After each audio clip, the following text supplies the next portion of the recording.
Hello everyone, আসসালামু আলাইকুম। কেমন আছেন আমার প্রিয় মিষ্টি আপু ভাইয়েরা? আশা করি আল্লাহ তাআলার অশেষ রহমতে আপনারা সবাই ভালো ও সুস্থ আছেন। আমি নিজেও আলহামদুলিল্লাহ আল্লাহর অশেষ মেহেরবানিতে ভালো আছি। সবাইকে ওয়েলকাম করছি টুনাটুনি সংসার চ্যানেলের নতুন আরেকটি সুন্দর ও সাদামাটা লাইফস্টাইল ব্লগ ভিডিওতে। ভিডিও শুরুতেই সবাইকে একটা রিকোয়েস্ট করে নিচ্ছি, যারা আমার ভিডিওটি ক্লিক করেছেন প্লিজ একটা লাইক দিয়ে ভিডিওটা কন্টিনিউ করবেন। আপনাদের সুন্দর একটা লাইক আমার জন্য খুবই গুরুত্বপূর্ণ। আপনারই মতো অনেকের কাছে আমার ভিডিওটি পৌঁছে দিতে সাহায্য করবে, সেই সাথে নতুন দিনে নতুন আরেকটি ভিডিও মেক করা উৎসাহ জাগিয়ে তুলবে। তাই বুঝতেই পারতেছেন আপনাদের একটা ছোট একটা লাইক আমার জন্য কতটা মূল্যবান। তাই প্লিজ সবাই মনে করে একটা লাইক দিয়ে তারপরে ভিডিওটা দেখা শুরু করবেন। আজকের ভিডিওটি শুরু করেছি রান্নাঘর থেকে, নাস্তার সময় থেকে। সকালে ঘুম থেকে উঠে ফ্রেশ হয়ে চলে আসি সকালের নাস্তা বানানোর জন্য। আজকে সকালের নাস্তায় বানাবো রুটি আর ডিম ভাজি। গত দিনের ভিডিওতে আপনারা দেখেছেন আমি বেশ কয়েকটা রুটি বানিয়ে রেখে দিয়েছিলাম। তাই ভাবলাম আজকে আর অন্য কিছু ঝামেলা না করে রুটি যেহেতু আছে এগুলো একটু ভালো করে ছেঁকে এবং সাথে একটা ডিম ভাজি করে নিই, তাহলেই আমাদের হয়ে যাবে সকালের নাস্তা। এই যে এখানে আমি রুটিগুলো একে একে ছেঁকে নিয়েছি, তারপর একটা ডিম ভাজি করে নিয়েছি। এখানে আমি একটা ডিম ভেজে আমার হাজব্যান্ডের জন্য নাস্তাটা রেডি করছিলাম। ওকে আমি নাস্তাটা দিয়ে আরও টুকিটাকি কাজ ছিল সেগুলো করে আমি একা সকালের নাস্তাটা করে নিয়েছিলাম। নাস্তার পরে যে প্লেট বাটিগুলো ছিল সেগুলো আমি অফ ক্যামেরাতে পরিষ্কার করে নিয়েছিলাম। এবার সকালের নাস্তা শেষ করে আমি চলে আসলাম ঘর গোছাতে। কারণ আমার মনে হয় নাস্তা বানানোর পরে একজন মেয়ের দিনের প্রথম দায়িত্বটাই হলো নিজের ঘরটাকে একটু সময় দেয়া, একটু যত্ন নেওয়া। প্রথমেই আমি আমার বেডরুমের জানালাটা আজকে একটু ভালো করে পরিষ্কার করে নিব। এই জানালাটা পরিষ্কার করতে খুবই কষ্ট হয়। রুমের অন্যান্য কাজের থেকে আমার সবথেকে মনে হয় রুমের জানালাগুলো ক্লিন করতে বেশি কষ্ট হয়। এই জানালাগুলো ক্লিন করতে অনেকটা সময় লেগে গিয়েছিল। যদিও 2-1 মিনিটের মধ্যে আপনাদেরকে সবটা দেখিয়ে দিয়েছি, তবে আমার এই জানালাটা পরিষ্কার করতে অনেকটা সময় লেগে গিয়েছিল। জানালার গ্রিলগুলো আমি প্রথমে একটা শুকনো কাপড় দিয়ে ভালো করে মুছে নিয়েছিলাম, তারপরে একটা ভেজা কাপড় দিয়ে মুছে নিয়েছিলাম। এবার আমি জানালার থাই গ্লাসটা একটু গ্লাস ক্লিনার দিয়ে ভালো করে পরিষ্কার করে নিব। সকালের এই সময়টায় ঘর গোছাতে আমার খুব ভালো লাগে। চারপাশ যখন অগোছালো থাকে তখন মনের ভেতরেও যেন একটা অস্থিরতা কাজ করে। আর যখন এক এক করে জিনিসগুলো নিজের জায়গায় গুছিয়ে রাখি তখন মনটাও ধীরে ধীরে শান্ত হয়ে আসে। একটা গোছানো ঘর মানে শুধু সুন্দর দেখা নয়, এটা মানে নিজের সংসারকে ভালোবাসা, নিজের দায়িত্বকে সম্মান করা আর নিজের কাজের মাঝে তৃপ্তি খুঁজে নেওয়া। আমার মনে হয় প্রতিটা মেয়ের মধ্যেই আল্লাহ তাআলা এই গুণটা দিয়েছেন, অগোছালোকে সুন্দর করে তোলা, ছোট ছোট জিনিসে যত্ন নেওয়া আর সংসারকে ভালোবাসায় ভরে রাখা। ঘর গুছাতে গুছাতে অনেক সময় নিজের সঙ্গে নিজেরও কথা বলা হয়ে যায়। দিনের শুরুতেই এই নীরব সময়টুকু মনকে করে হালকা, ভাবনাগুলোকে করে পরিষ্কার। পরিষ্কার পরিচ্ছন্নতা আমাদের ইমানের একটি অংশ। একটি পরিপাটি ঘর আল্লাহর দেয়া নিয়ামতের কদর করতে শেখায়। আর যখন নিজের ঘরটা পরিষ্কার থাকে তখন সেখান থেকে আলাদা একটা বরকত নেমে আসে। তাই নাস্তার পর আর দেরি না করে আমি চলে আসি ঘর গোছাতে। কারণ সুন্দর করে গোছানো ঘর সারাদিনে কাজের শক্তি দেয়, চোখে আনে শান্তি আর মনে এনে দেয় এক গভীর প্রশান্তি। এদিকে আমি জানালাটা কিন্তু সুন্দর মতো সব কিছু ক্লিন করে নিয়েছি। গ্লাস ক্লিনার দিয়ে পুরো গ্লাসটাই সুন্দর করে অনেক সময় নিয়ে ক্লিন করে নিয়েছি। তারপরে রুমে যত আর্টিফিশিয়াল ফুলগুলো ছিল সেগুলো একটু শুকনো কাপড় দিয়ে ভালো করে ঝেড়ে মুছে আবার জায়গা মতো লাগিয়ে নিয়েছি। তারপরে বেডের উপরটাও আমি একটু কাপড় দিয়ে ভালো করে মুছে নিয়েছি। এবার চলে আসবো বেডশিটটা চেঞ্জ করার জন্য। যেহেতু অনেক মোছামুছি করেছি, অনেক পরিষ্কার করেছি, সাদা কালার বেডশিট যেহেতু তাই অনেকটাই ময়লা পড়েছে।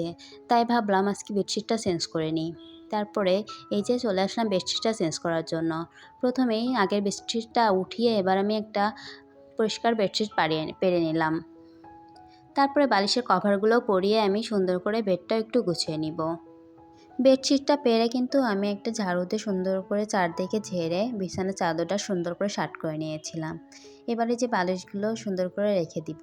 সব গোছানো হয়ে গেলে তো এবার চলে যাব রুমটা ভালো করে একটু ঝাড়ু দেওয়ার জন্য। যেহেতু আজ অনেক কিছুই মোছামুছি কাজ করেছি, অনেকটাই ময়লা পড়েছে, তাই একটু ভালো করে ঝাড়ু দিয়ে পরে আমি মুছে নিব। যদিও আমি অফ ক্যামেরাতে রুমটা মুছে নিয়েছি। আমার ভিডিও দেখতে দেখতে যারা এই পর্যায়ে চলে এসেছেন সকলের উদ্দেশ্যেই বলতেছি, আমার চ্যানেলে যারা নতুন আজই আমার চ্যানেলটি ভিজিট করছেন, আপনাদের যদি লাইফস্টাইল ব্লগ ভিডিও দেখতে ভালো লাগে তাহলে চাইলে আপনি আমার চ্যানেলটি সাবস্ক্রাইব করে পাশে থেকে যেতে পারেন। সাবস্ক্রাইব করে পাশে থাকার বেল আইকনের অল অপশনটি বাজিয়ে রাখবেন, যাতে পরবর্তী কোনো ভিডিও দিলে আপনাদের কাছে নোটিফিকেশন পৌঁছে যায় এবং আপনারা সময় সুযোগ করে আমার ভিডিওটি দেখে নিতে পারেন। আর আপনি যদি অলরেডি তা করে থাকেন তাহলে আপনাকে জানাই অসংখ্য ধন্যবাদ। আর আমার ভিডিওর মধ্যে বা আমার কথা কাজের মধ্যে কোনো অংশ ভালো লেগে থাকলে তাহলে কমেন্ট করে জানিয়ে যাবেন। আর আমার কথা ও কাজের মধ্যে কোথাও ভুল ত্রুটি থাকলে প্লিজ ক্ষমা সুন্দর দৃষ্টিতে দেখবেন আর কমেন্টের মাধ্যমে আমার ভুল ত্রুটিগুলো জানিয়ে যাবেন, যাতে পরবর্তীতে আমি আমার ভুল ত্রুটিগুলো সংশোধন করে নিতে পারি। এদিকে আপনাদের সাথে কথা বলতে বলতে আমি পুরো রুমটাই ভালো করে ঝাড়ু দিয়ে নিয়েছি। তারপরে ক্যামেরা অফ করে রুমটা হাত দিয়ে ভালো করে মুছে নিয়েছিলাম। এবার পুরো রুমটা পরিষ্কার করা হয়ে গেছে, তাই ভাবলাম এবার আয়নাটা একটু ভালো করে পরিষ্কার করে রাখি। প্রথমে যদি আয়নাটা ক্লিন করতাম তাহলে অনেক ধুলাবাড়ি পড়তো, তাই আমি সব কিছু শেষ করে তারপরে আয়নাটা ভালো করে পরিষ্কার করে নিয়েছি। সব শেষে আপনাদের এবং সুন্দর পরিপাটি রুমটা একটু ভালো করে দেখিয়ে দিলাম। ঘরটা সুন্দর করে গোছানো থাকলে যেমন দেখতে চোখেরও শান্তি তেমন মনেরও শান্তি। আমার মনে হয় প্রতিটা মেয়েরই ঘর গোছানোর এই কাজটা অনেক শখ করেই করে থাকে, আমিও তার ব্যতিক্রম নাই। অনেক ভালোবাসা দিয়ে রুমগুলো পরিষ্কার করে গুছিয়ে রাখি। ঘর গোছানো শেষ করে এবার আবারও চলে যাই রান্নাঘরে দুপুরে রান্নার প্রস্তুতি নিতে। ঘরটা যখন সুন্দর করে গোছানো হয়ে যায় মনটাও তখন অনেকটাই হালকা লাগে। তখন এই হালকা মন নিয়েই রান্নাঘরে ঢুকতে আমার আলাদা একটা ভালো লাগা কাজ করে। রান্নাঘরে কাজ করতে করতে মনের ভেতর চলে আসে একরাশ প্রশান্তি। একটা পরিপাটি ঘর আর পরিষ্কার রান্নাঘর কাজকে করে তোলে আরও সহজ, আর সময়টাকেও করে তোলে আরও সুন্দর। আমার কাছে এই কাজগুলো কখনো বোঝা মনে হয় না, বরং মনে হয় এগুলোই আমার দিনের সবচেয়ে প্রিয় মুহূর্ত, কারণ এখানেই লুকিয়ে আছে সংসারের শান্তি, পরিবারের হাসি আর নিজের তৃপ্তি। আজকে দুপুরে রান্না করব টমেটো আলু দিয়ে মাছ দিয়ে একটা ঝোল। প্রথমে আমি টমেটোগুলো ভালো করে ধুয়ে তারপরে সুন্দর করে কেটে নিয়েছি। এবার চলে আসলাম রান্নার জন্য। প্রথমে আমি কিন্তু অফ ক্যামেরাতে পুরো মশলাটা ভালো মতো কষিয়ে নিয়েছি। মশলাটা সুন্দর মতো কষানো হয়ে গেলে আমি আগে থেকে আলুটা কেটে রেখেছিলাম। এবার আলুগুলো দিয়ে একটু ভালো করে নেড়ে আবারও ঢাকনা দিয়ে ঢেকে দিব কিছুক্ষণ ভালো করে সিদ্ধ হওয়ার জন্য। আলুটা যখন অনেকটা সিদ্ধ হয়ে আসবে তখন আমি এর মধ্যে টমেটোটা দিয়ে দিব। টমেটোটা দিয়ে একটু নেড়ে চেড়ে তারপরে আমি ঝোলের পানি দিয়ে দিব। রান্না করাটা কিন্তু এক একজনের এক এক রকম করে রান্না করে। আমি সম্পূর্ণ আমার মতো রান্না করি। আমার মতো অনেকের হতেও পারে, অনেকের নাও হতে পারে। তাই আমি যেভাবেই রান্না করি আপনাদের মধ্যে সেভাবেই শেয়ার করি। এখানে আমি টমেটোগুলো একটু ভালো মতো কষিয়ে তারপরে ঝোলের পানি দিয়ে দিয়েছি। তার মধ্যে আমি আগে থেকে ভেজে রেখেছিলাম মাছগুলো দিয়ে দিব। মাছগুলো দিয়ে আমি একটা ঢাকনা দিয়ে তরকারিটা ঢেকে রেখে জাল করব কিছুক্ষণ। আর অন্যদিকে আমি টমেটোর পাশাপাশি আজকে পালং শাক ভাজি করব, সেটাও আমি অফ ক্যামেরাতে কেটে নিচ্ছিলাম। কারণ সব কিছু ভিডিও করতে গেলে রান্নার কাজে অনেক লেট হয়ে যায়, তাই আমি চেষ্টা করি মোটামুটি সব কাজ গুছিয়ে তারপর রান্না করতে।